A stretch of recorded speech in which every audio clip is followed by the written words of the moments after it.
Do you believe in God or do you believe in karma? Because a lot of people keep saying Robert Kelly got his karma.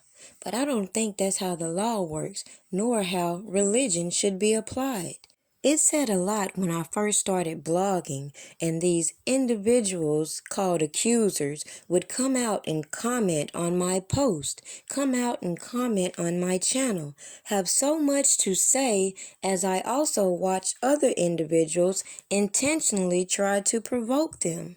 So then when I bring out to you that I believe a lot of these people obviously conspired together, you say things like they can't all be lying, like the motivation in the background with all the shady business is not enough to inspire these women to cooperate with the individuals who have been in the background doing the shady business. In the process of these women doing all this extra talking, not only do they show the deception within their storyline, they also expose everybody around them.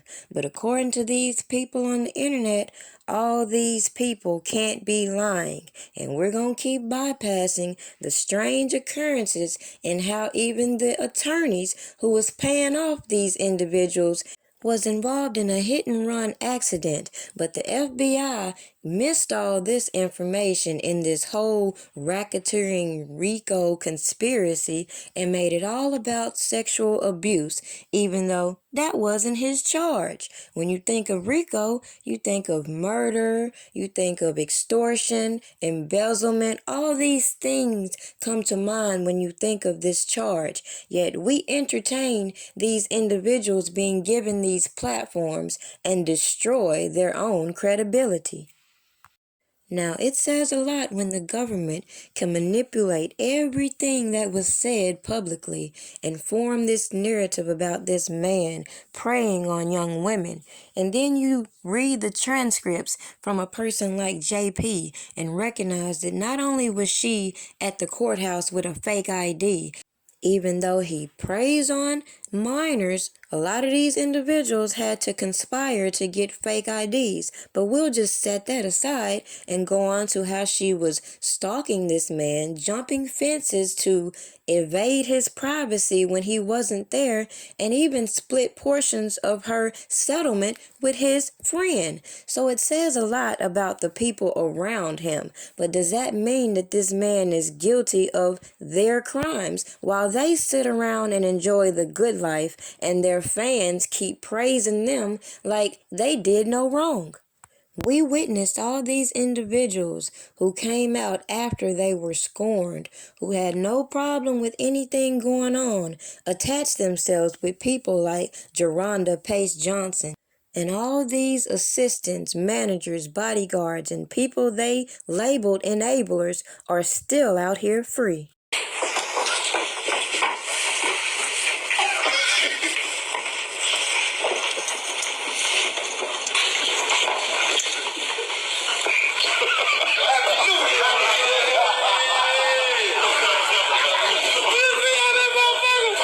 Did you see Cage's coming?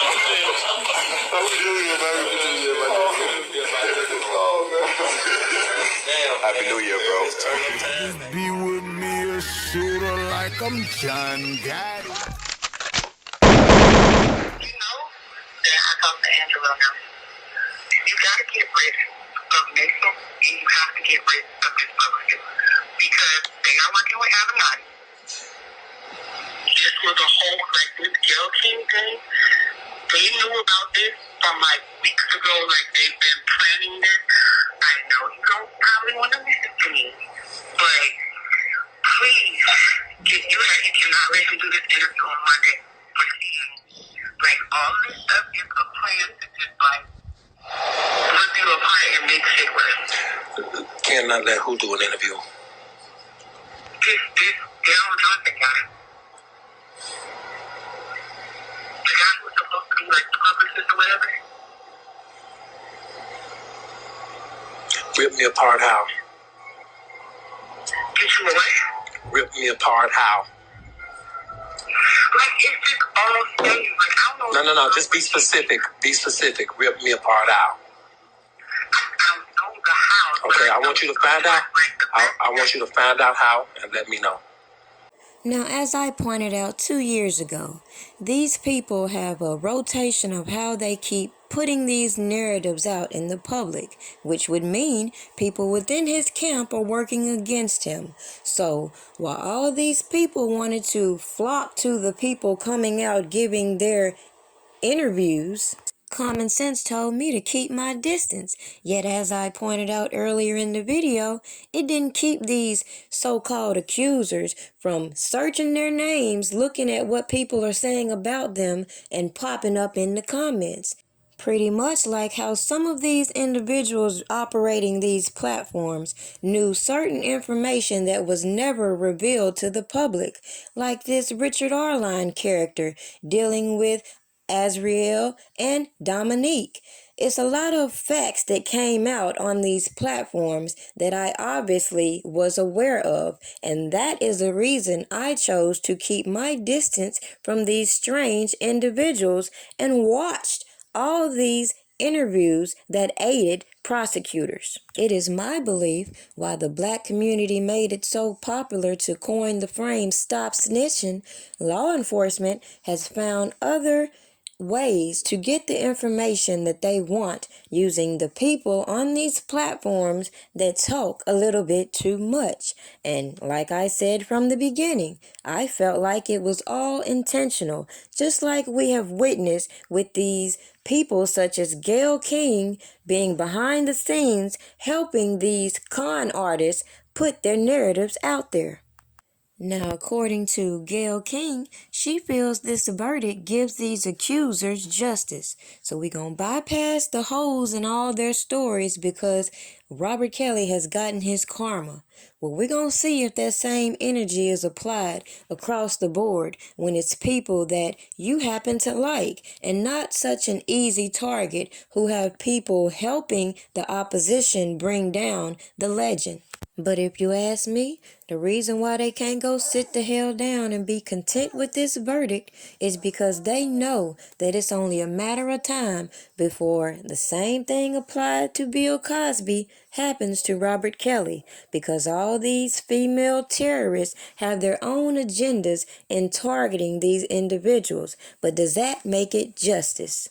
The only thing I have left is my voice. And now I have to use it for my protection because they left me no choice. See, my work has nothing to do with my private life. So stay the fuck out of my business and tend to your own damn life. So go ahead, say what you wanna say about who I wanna date. But you won't say that shit to my face, cause you know it ain't shit to say. Next nigga bring me some dumb shit, it's gonna be a misunderstanding. Cause niggas that listen to dumb shit are niggas that be on that dumb shit. They need a life cause they ain't got no life, so they always conjuring up dumb shit. Blocking my path, they don't know the half and so they making assumptions. Just one do assumptions. Cost a man his whole career. Found guilty when you're innocent is the only test I fear. There is one thing that's for sure, and I wanna make this shit clear. I done lived my voice and represented my country for 31 fucking years. Damn it, I admit.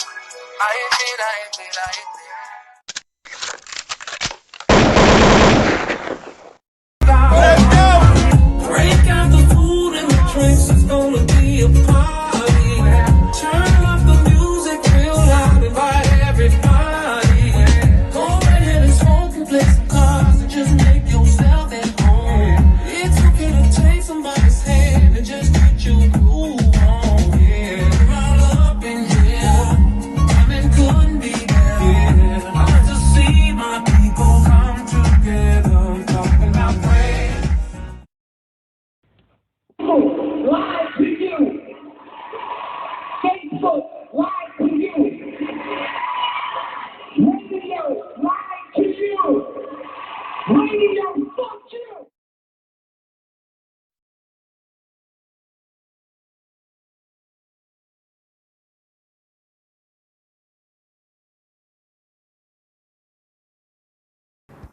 Truth is team lies. And what is going on? Truth lies. And what is going on? Break out the food and the drinks, it's gonna be a party. Turn up the music real loud, invite everybody.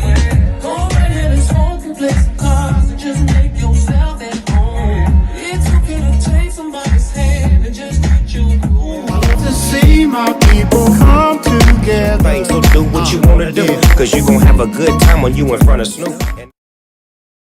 Because I know Minister Ferguson, you know, he definitely spoke. I think he had a private meeting with him. Nobody really know what the depths of the meeting went, but I know he did have a meeting with him. But these other ones that was a part of Lifetime and all this shit, we need them.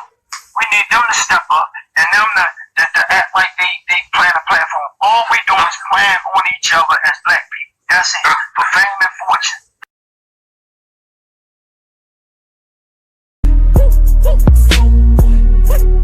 Lord, please forgive me how I'm living.